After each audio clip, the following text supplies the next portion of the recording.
የኢትዮጵያ ሲቪል ሰርቪስ ዩኒቨርሲቲ አመራሮችና ሰራተኞች የጥልቅ ተሐድሶ ውይይት ጀምረዋል።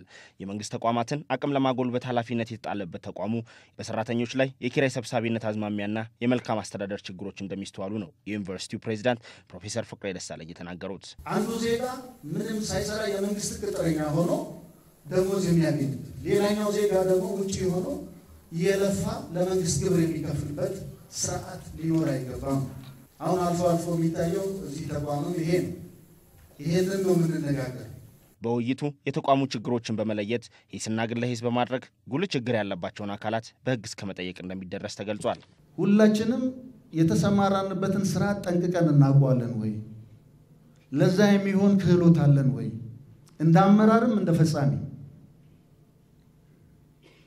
ምን ሰራውን ነገር ሳናቅ የሚፈለገውን ውጤት ሳናመጣ መቀጠል ማለት አጠቃላይ የተቋሙን ውጤታማነት የሚጎዳ ነው የሚሆነው።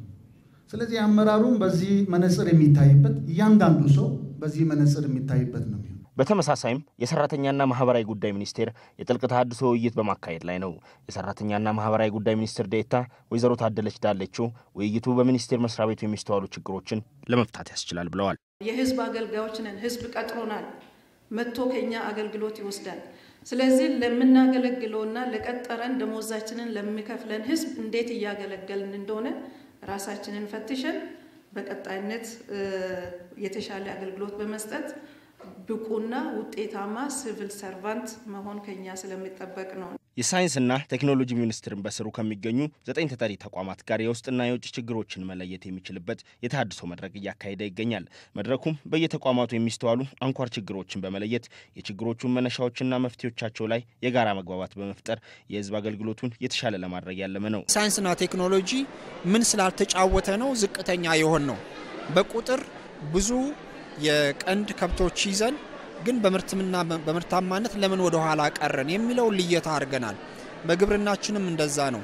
ስለዚህ ሳይንስና ቴክኖሎጂ በሚቀጥሉት የጥቂት ወራት እነዚህን ክፍተቶች ለይተን በተለይ በ24 ዘርፎች ሀገራዊ የቴክኖሎጂ ፍኖተ ካርታ ሰርተናል። ሳይንስና ቴክኖሎጂ መድረስ ማገልገል በሚገባው ልክ ያገለግላል፣ ይደርሳል ብለን እንወስዳለን።